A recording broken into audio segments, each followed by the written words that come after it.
Ferva 1 litro d'água.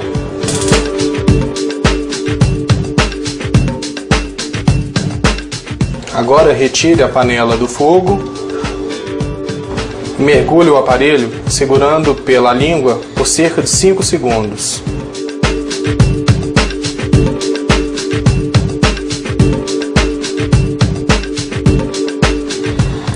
Retire o aparelho e coloque na boca, passando os dedos em volta para que ele molde corretamente em sua arcada dentária.